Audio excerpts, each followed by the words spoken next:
La cárcel no debe ser fácil, pero cuando los delincuentes oyen los nombres de estas prisiones, eligen gustosamente la pena de muerte. Una cadena perpetua en una de ellas es un destino peor que la muerte. Espero que no te estés comiendo el almuerzo con este vídeo, porque en estas cárceles ocurren horrores indescriptibles.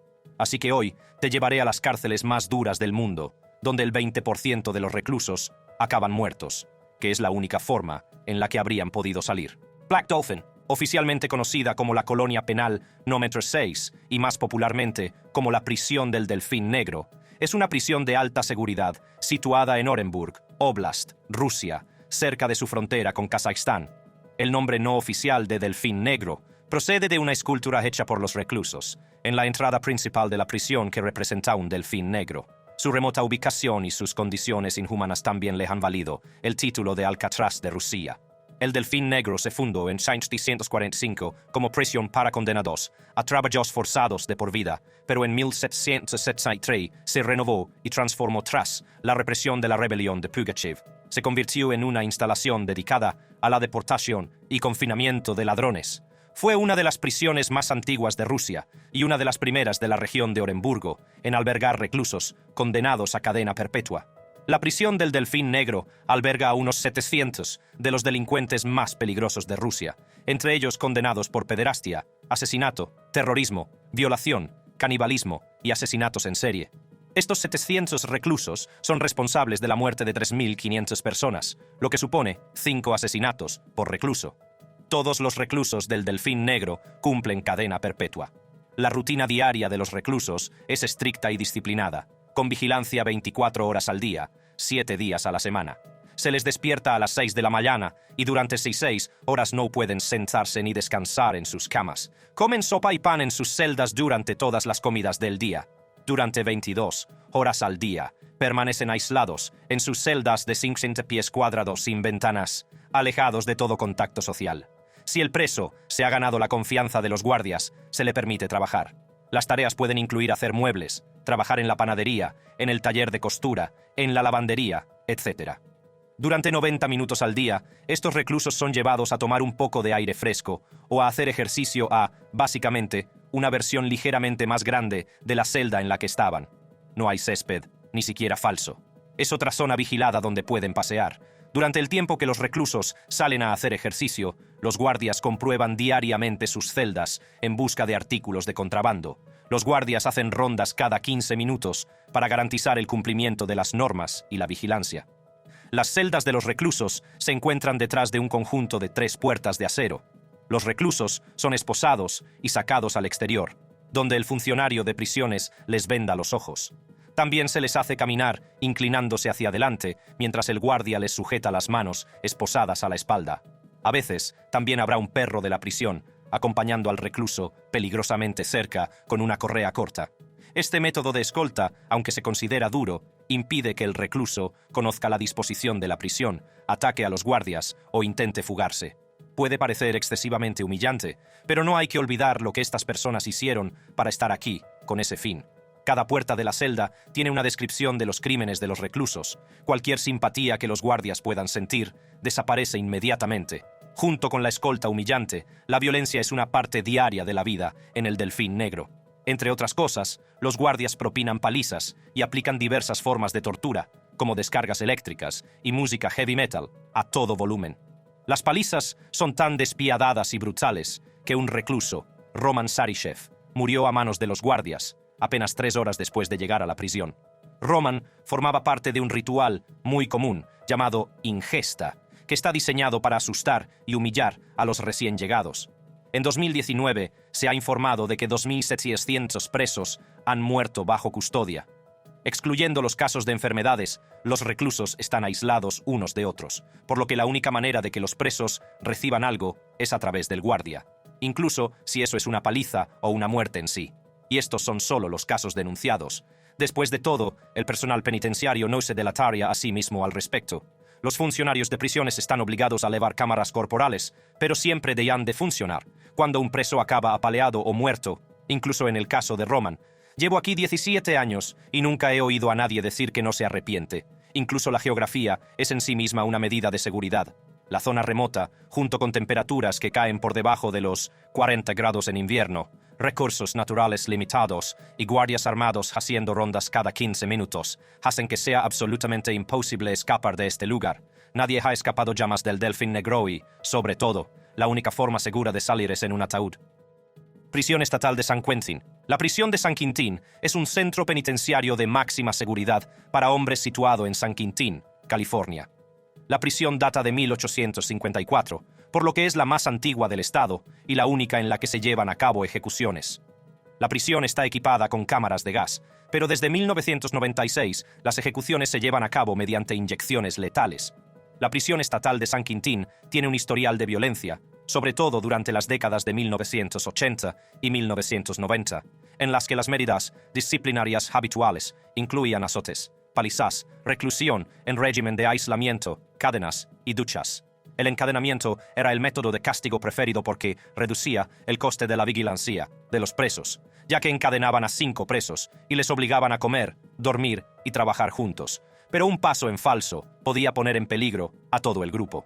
Los baños de ducha eran una forma de castigo en la que los reclusos eran desnudados, atados a una escalera y rociados con una manguera de agua a alta presión en la cara, el pecho y los genitales con un chorro de agua fría a alta presión, lo que a menudo era precursor del ahogamiento simulado. En la prisión se ha derramado mucha sangre, ya sea por motines o por muertes de presos. En 1971 se produjo un motín mortal en la prisión de San Quintín, en el que participó un grupo de reclusos negros conocidos como los 6 de San Quintín. Los reclusos supervivientes se enfrentaron a continuos abusos por parte del alcaide. En 1973 estalló otro motín en San Quintín, debido a las condiciones inhumanas y al trato brutal que recibían los reclusos. Duró horas y dejó a varios reclusos heridos antes de ser detenido por los funcionarios de la prisión.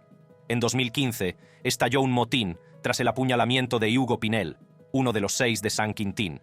Alrededor de 70 presos participaron en una reyerta de 20 minutos que envió a 11 reclusos al hospital. Un total de 29 reclusos resultaron heridos, pero ningún funcionario sufrió lesiones. El motín fue reprimido utilizando gas pimienta y fuerza no letal.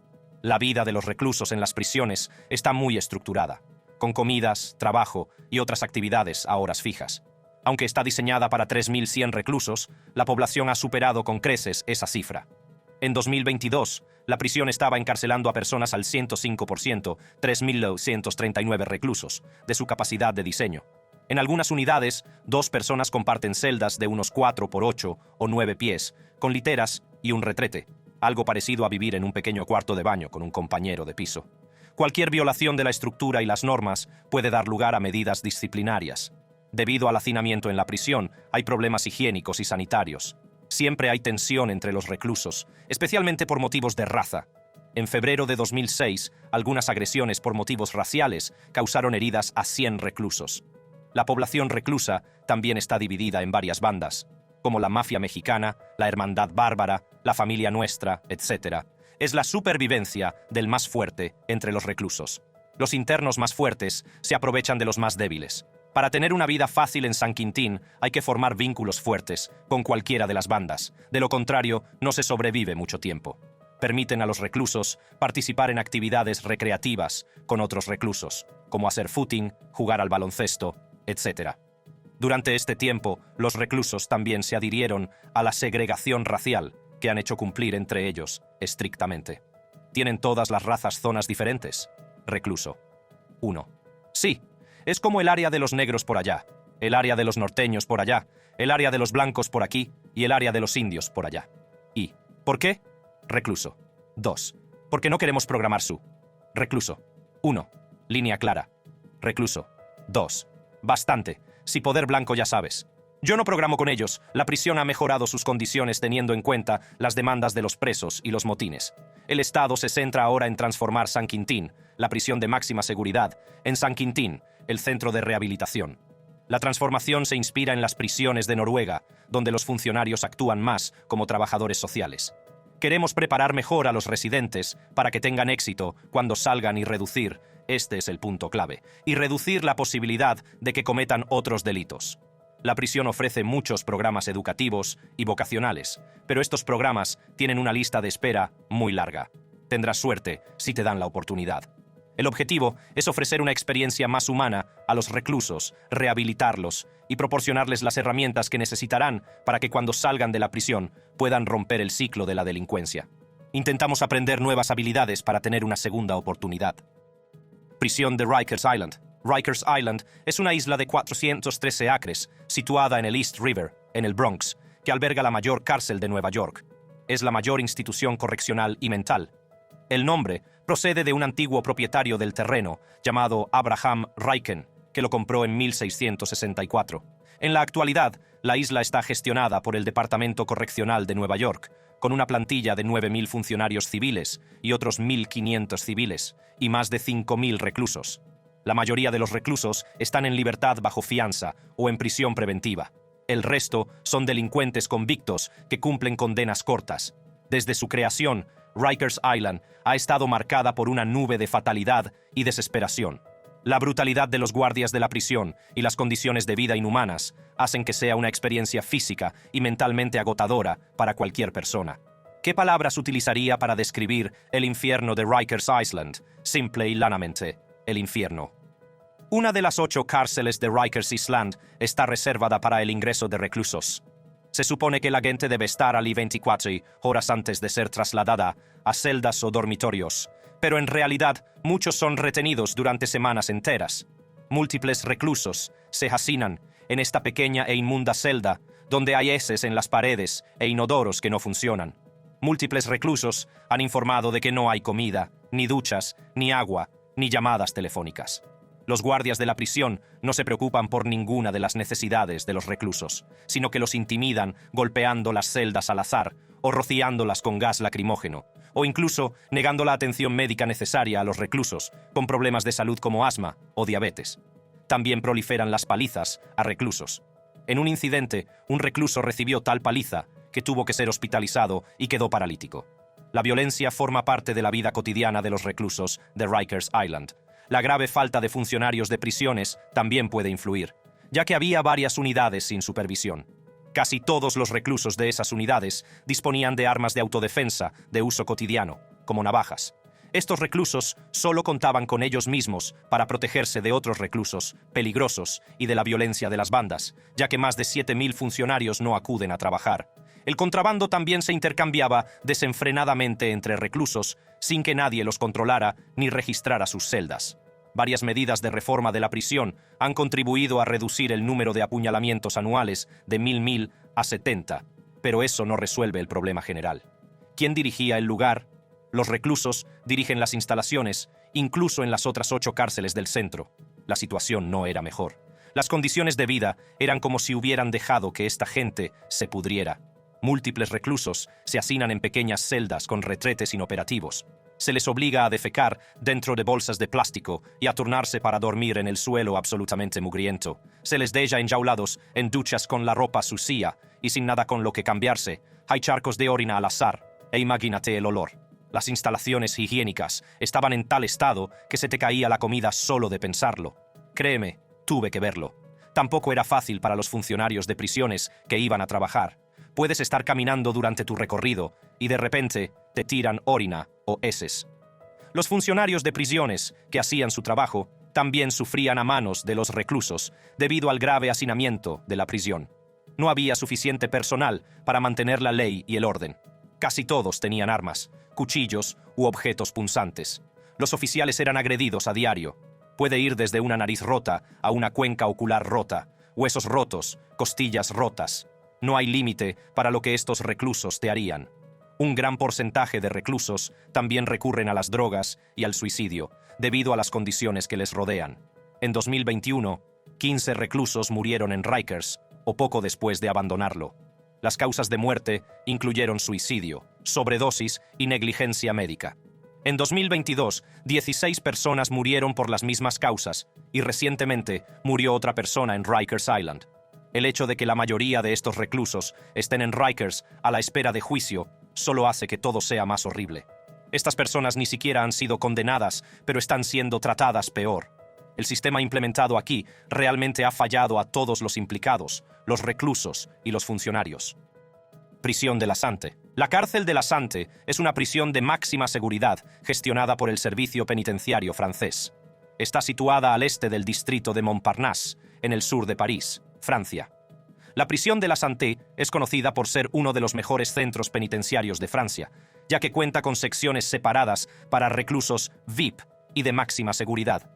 Es uno de los 3 principales centros penitenciarios, junto con Fleury-Mérogis y Fresnes, situados estratégicamente en los suburbios del sur. La prisión se construyó en 1867 y se consideraba un centro penitenciario modelo. También fue escenario de muchas ejecuciones públicas, la primera en 1909 y la última en 1940, tras lo cual se pasó a las ejecuciones en el interior de la prisión. Tras la liberación de Francia, la mayoría de los delincuentes comunes fueron ejecutados en el patio de la prisión. La última condena a muerte por guillotina en la prisión de la Sante fue en 1972, después de lo cual la guillotina fue almacenada en el sótano de un centro nacional en la prisión de Fresnes, como una reliquia de la historia. La prisión tiene capacidad para 1.400 presos divididos en 14 divisiones. La Sante también ha gozado de popularidad por sí, una prisión de alto perfil debido a los numerosos VIP, presos muy importantes, que son recibidos como huéspedes. Hasta el año 2000, los reclusos estaban segregados racialmente en diferentes bloques. Había un bloque para Europa Occidental, África Negra y resto del mundo. La antigua médico jefe de la prisión de la Sante escribió y publicó un libro en el que relata lo que vio en sus 7 años de servicio. El libro detalla y expone todas las horribles e inhumanas condiciones a las que se enfrentaban los reclusos en la prisión. A pesar de que la capacidad máxima de la prisión era de 1.400 reclusos, la cárcel superó su capacidad acogiendo a 2.300 reclusos, lo que provocó el hacinamiento. La violencia y la falta de higiene iban de la mano, ya que los reclusos no disponían de instalaciones para mantenerse limpios y mantener una buena higiene. Además, los reclusos estaban hacinados en celdas pequeñas y solo podían ducharse 2 veces por semana, lo que provocó un brote de infecciones cutáneas y otras enfermedades comunes. Las malas condiciones higiénicas generales también provocaron una plaga de ratas y cucarachas. Los reclusos intentaban mantenerlas a raya, metiendo la ropa en las grietas de las paredes. Los presos sufrían violencia, comida asquerosa y palizas de los guardias. Luego viene la violencia. El entorno física y emocionalmente agotador hace que haya tensión entre los reclusos. Los reclusos que se afilian a una banda dentro de la prisión están en y, luego, los reclusos que no lo hacen. Los reclusos más fuertes también obligaban a los más débiles a una especie de esclavitud. El rap también estaba muy extendido entre reclusos y guardias. El más fuerte hacía lo que quería, ya fuera guardia o preso. Es habitual ver peleas con cuchillos entre bandas. La prisión se describe como una ciudad dentro de otra ciudad, con sus propias reglas y una moral regida por la violencia y la ilógica. En la cárcel de la Santé, cerca de 1/3 de los reclusos son adictos a alguna droga, desde cocaína hasta brebajes de ingredientes extraños, como agua en la que se han hervido pilas. Los guardias se encargan sobre todo del contrabando de las drogas para distribuirlas después a los reclusos. Debido al ambiente que les rodea, la depresión y el suicidio también son frecuentes. Algunos presos optan por beber limpiador de desagües o veneno para ratas para acabar con su sufrimiento. Algunos incluso recurren a la automutilación. En 1999, 124 reclusos se suicidaron, uno de los índices más altos entre las prisiones europeas. Hubo 953 huelgas de hambre que duraron al menos 7 días y 278 agresiones de reclusos a guardias. Cuando la doctora Véronique Vasseur sacó a la luz su denuncia, hubo muchas reacciones en contra, ya que Francia se enorgullecía de ser un país humanitario, pero el gobierno se dio cuenta de las instalaciones y de sus condiciones. De 2014 a 2019 estuvo cerrado por reformas y reabrió con varias mejoras. Proporcionaron 800 celdas reformadas con duchas, aseos, etc. La mitad de las celdas se reservarán para ocupantes individuales, mientras que la otra mitad serán compartidas. También incluyeron espacio para programas educativos y de formación profesional. Hay un centro médico y un pabellón psiquiátrico mejor equipados. La prisión ha instalado un mejor sistema de ventilación, fontanería del sistema eléctrico y un mejor sistema de vigilancia para prevenir la violencia y aumentar la seguridad. Prisión de Diyarbakir. La prisión de Diyarbakir se encuentra en Diyarbakir, al sureste de Turquía. Está clasificada como prisión de tipo E. Se trata de prisiones de seguridad media en las que los reclusos gozan de más libertad que los de las prisiones cerradas, pero menos que los de las prisiones abiertas. Después de septiembre de 1980, el control del centro pasó a manos de la administración militar y se convirtió en una prisión militar sujeta a la ley marcial. El periodo posterior al golpe militar de 1980 fue un periodo oscuro para Turquía. Los generales abolieron el parlamento, la constitución, los partidos políticos, los sindicatos y todas las demás organizaciones. Durante este periodo se prohibieron las visitas a las prisiones, independientemente de si la persona era un familiar o un abogado defensor.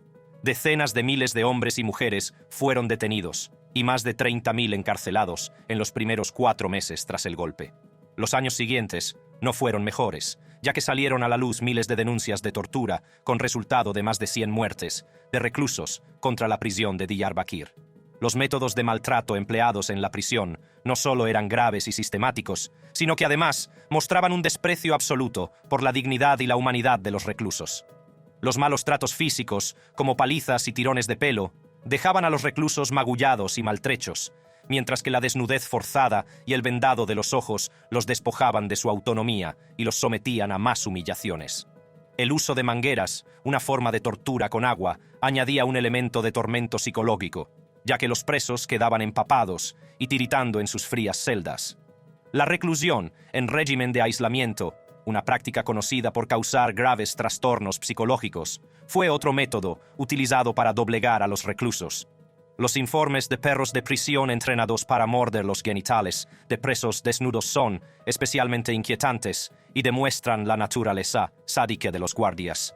Esta forma de violencia sexual no solo causaba dolor físico, sino que también infligía profundos traumas emocionales a las víctimas. Es un ejemplo espeluznante de deshumanización y degradación. Además de los abusos físicos, los reclusos fueron sometidos a la privación de sus necesidades básicas. La negación de comida, agua y sueño durante largos periodos de tiempo no solo debilitaba sus cuerpos, sino que también destruía aún más su fortaleza mental y emocional. Estos actos de privación eran deliberados y calculados, destinados a quebrar el ánimo de los reclusos y reducirlos a un estado de sumisión total. Los métodos de intenso dolor y humillación, como los azotes en los pies y los ahorcamientos palestinos, estaban diseñados para infligir el máximo sufrimiento a los presos. Los ahorcamientos palestinos, en particular, eran una forma brutal de tortura, ya que consistían en suspender a los reclusos en el aire por las muñecas, causándoles un dolor insoportable y la posible dislocación de los hombros. Los guardias tenían el control absoluto sobre el tiempo que los presos permanecían en esta posición, y si lo deseaban, podían añadir pesos. El maltrato psicológico infligido a los reclusos era igualmente espantoso. Los simulacros de ejecución, en los que se hacía creer a los presos que estaban a punto de ser asesinados, jugaban con sus emociones y les infundían un temor constante por sus vidas. La privación sensorial, mediante la supresión de la vista, el oído y el tacto, aislaba aún más a los reclusos y aumentaba su sensación de impotencia. Las posturas de estrés, en las que se les obligaba a mantener posturas incómodas y dolorosas durante largos periodos, aumentaban su angustia física y mental. Obligaban a los reclusos a golpearse y agredirse sexualmente entre ellos para entretenerlos, pero disfrutaban más cuando eran ellos los que golpeaban o agredían. Los reclusos, especialmente perseguidos por los guardias turcos, eran los kurdos. Incluso después de que la custodia de la prisión pasara del ejército al Ministerio de Justicia, las cosas no mejoraron. La pesadilla continuó para los reclusos. El trato brutal, inhumano y francamente atroz que recibían los reclusos de la prisión de Diyarbakir llevó a muchos de ellos a la muerte y le valió el primer puesto como una de las peores prisiones del mundo. El número de víctimas mortales ascendió a 299 solo en el año siguiente a la intervención militar. Según informes, en los últimos años han muerto 73 reclusos en cárceles turcas, pero la situación no ha cambiado. Muchos reclusos recurrieron a la autoinmolación, prendiéndose fuego. Un preso, Mazlum Dogan, prendió fuego a su celda y luego se ahorcó, dejando una nota que se ha convertido en leyenda entre los kurdos. La rendición conduce a la traición, la resistencia conduce a la victoria. En 2022, el presidente Erdogan anunció que la prisión se convertiría en un centro cultural para concienciar sobre las graves violaciones de derechos humanos cometidas en la prisión de Diyarbakir. Prisión de la Sabaneta. La Prisión Nacional de Maracaibo, más conocida como la Prisión de la Sabaneta, es una prisión de Venezuela que se caracteriza por su violencia. En 1958, la Prisión Nacional de Maracaibo se construyó con 4 secciones principales. La primera sección, Procemil, se creó para alojar a oficiales militares y agentes de policía. La sección de reeducación estaba destinada a aquellos con delitos menores, mientras que la sección de prisión era para los presos comunes. Por último, Máxima estaba destinada a los que tenían los cargos más graves. La prisión se construyó con capacidad para encarcelar a 700 reclusos, pero en la actualidad alberga a más de 3.700 reclusos. Se calcula que 193 de ellos son hijos de reclusos.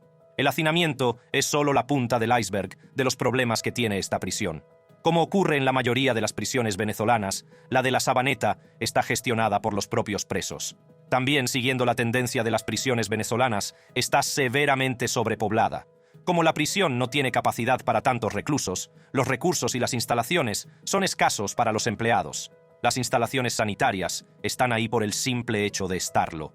5 reclusos están hacinados en una celda en la que apenas cabe uno.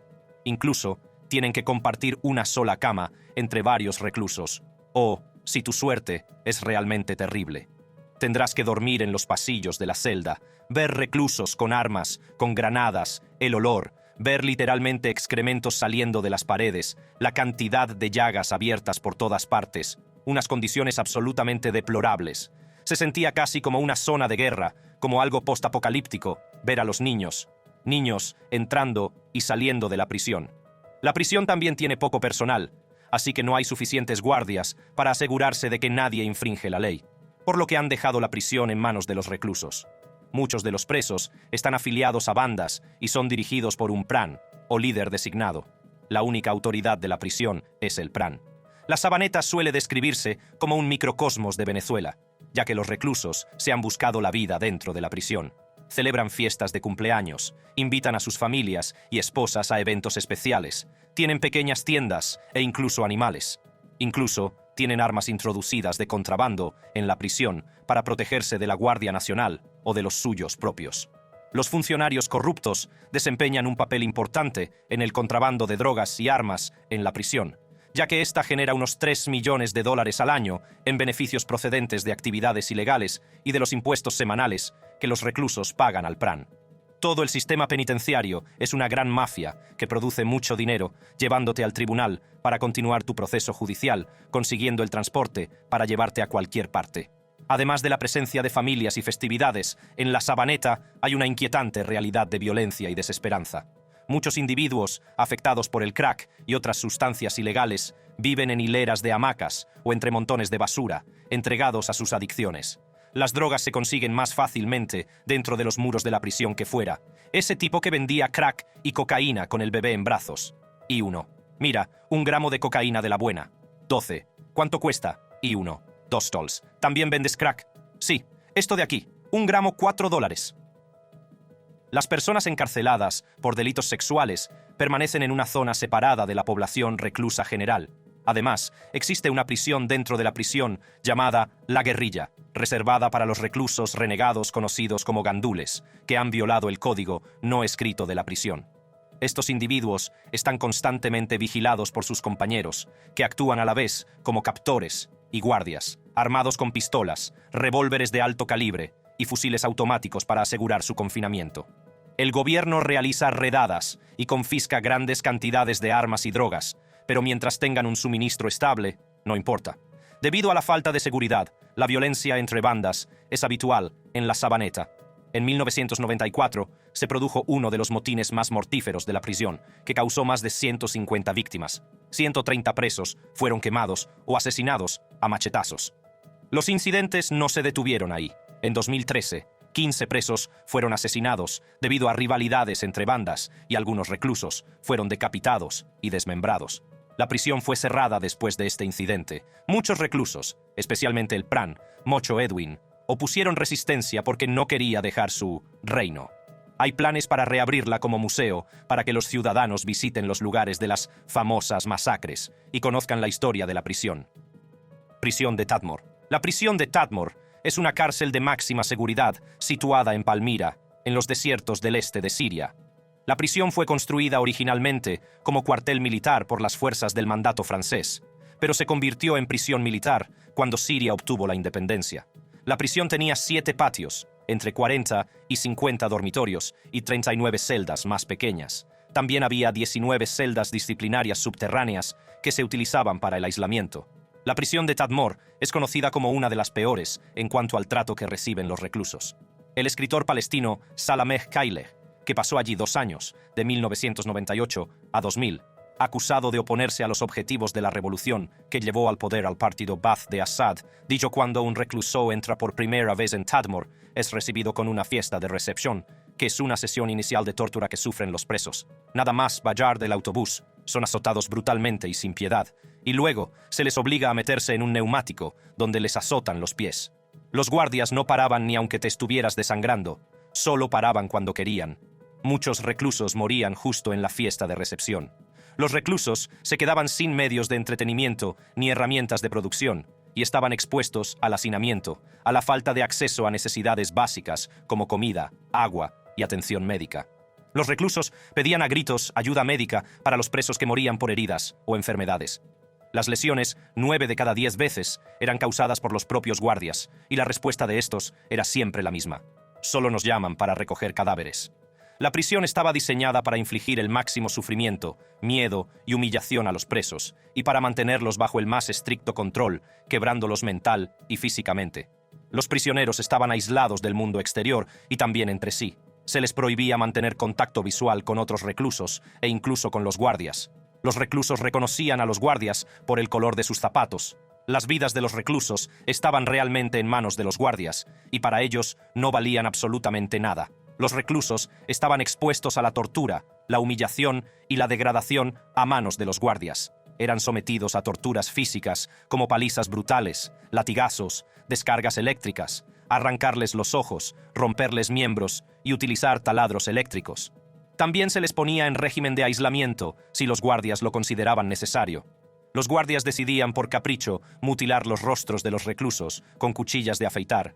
Entre 1980 y 1990, el régimen encarceló a unas 20.000 personas en Tadmor, y la represión estatal de los movimientos de oposición durante ese periodo provocó un grave hacinamiento en las celdas comunales o dormitorios de la prisión. Los reclusos más jóvenes eran víctimas de violaciones. A veces violaban a sus madres y hermanas para obligarlas a confesar. Una reclusa contó que todas las noches, de su celda de 30 reclusas, los guardias elegían a una o más reclusas, tras lo cual se las llevaban a lo que creían que era un interrogatorio. Regresaban en un estado físico y mental deplorable y se negaban a hablar de lo que les habían hecho. En 1980 se produjo en la prisión una de las tragedias más sangrientas. Un asesinato fallido del presidente Hafez al-Assad llevó a su hermano a ordenar a la Brigada de Defensa que diera ejemplo asesinando a los presos políticos de la cárcel de Tadmor. Hombres armados entraron en la prisión y procedieron a ir de celda en celda disparando a los presos que dormían. El número de presos asesinados a sangre fría se estima entre 500 y 1000. Muchos reclusos permanecieron en la prisión, aunque nunca fueron condenados por sus crímenes, y sus familias nunca supieron la verdad de lo que les había ocurrido. Muchos de sus padres habrían fallecido cuando el preso salió de la prisión de Tadmor, si es que salió. Comiencen, él diría que ha llegado a su destino final, cortado en Somos Dios. La prisión de Tadmor se cerró en 2001, pero se reabrió en 2011. Hoy no es menos brutal. Prisión Central de Gitarama. La prisión central de Gitarama está situada en las afueras de Kigali, en Ruanda, África Oriental. Se construyó en 1930, durante la época colonial belga, como vivienda para los trabajadores británicos. Más tarde se convirtió en prisión. Inicialmente, se diseñó para albergar hasta 600 reclusos, pero con el paso de las décadas se ha ampliado considerablemente hasta albergar a 3.000 reclusos. A mediados de la década de 1990, debido al horrible genocidio ruandés, se dice que albergaba a unos 7.000 reclusos, lo que la convierte en una de las prisiones más densamente pobladas del continente africano. El hacinamiento extremo de la prisión ha provocado muchos problemas a los reclusos. Miles de reclusos estaban hacinados en espacios reducidos y se veían obligados a convivir con reclusos enfermos. El acceso a servicios básicos como la higiene y el agua potable para el saneamiento es una lucha constante para los reclusos. La mayoría de los reclusos se ven obligados a dormir en el frío y duro suelo, ya que una cama es un lujo. Algunos reclusos encuentran un lugar para sentarse o estar de pie donde pueden. Algunos incluso duermen en las letrinas abiertas, empapados de aguas residuales humanas. Los reclusos no tienen acceso a una atención médica adecuada, por lo que el hacinamiento, combinado con unas condiciones de vida insalubres, da lugar a muchas epidemias dentro de la prisión. Muchos de los presos han desarrollado gangrena en los pies, y es habitual que los dedos se pudran hasta caerse del todo. La tuberculosis también es una enfermedad común, debido a la falta de ventilación, causada por una bacteria que se transmite por el aire. Cada día mueren entre 5 y 6 reclusos, y muchos más son ingresados en hospitales cercanos. Los guardias de la prisión no alivian las penurias de los reclusos. Por el contrario, contribuyen activamente a su sufrimiento con su comportamiento cruel y sádico. El tormento físico es algo habitual entre los muros de la prisión. Las palizas no son incidentes aislados, sino que forman parte de la vida cotidiana de los reclusos, a los que dejan magullados, maltrechos y con dolores constantes. Los guardias también someten a los reclusos a tormento psicológico. Emplean diversas tácticas para degradar y humillar a los presos, como tirarles del pelo a la fuerza o despojarles de sus ropas, dejándoles expuestos y vulnerables. A pesar de ser conscientes de las nefastas consecuencias, los guardias no proporcionan una alimentación adecuada a los presos. La prisión se convierte en un caldo de cultivo para la desesperación, donde la supervivencia se convierte en una lucha constante y los límites de la moralidad se llevan al límite. La presencia de delincuentes violentos en condiciones de vida tan terribles crea inevitablemente un ambiente tenso que agrava las disputas. Es bien sabido que la falta de espacio personal y de límites provoca malestar psicológico. Por desgracia, las peleas son habituales en la prisión central de Gitarama. En 1995 se informó de que más de 1.000 detenidos habían muerto en el interior de la cárcel, mientras que hubo otros informes de miembros podridos debido a la falta de atención médica y a las camas antihigiénicas. Solo una fracción de los reclusos extremadamente afortunados que ingresan allí regresan sanos y libres de enfermedades y dolencias potencialmente mortales. La mayoría de los reclusos de la prisión de Gitarama nunca saldrán y ni siquiera se les concede representación legal. A pesar del cambio de nombre a prisión de Mahunga en 2006, la situación de la prisión no ha cambiado.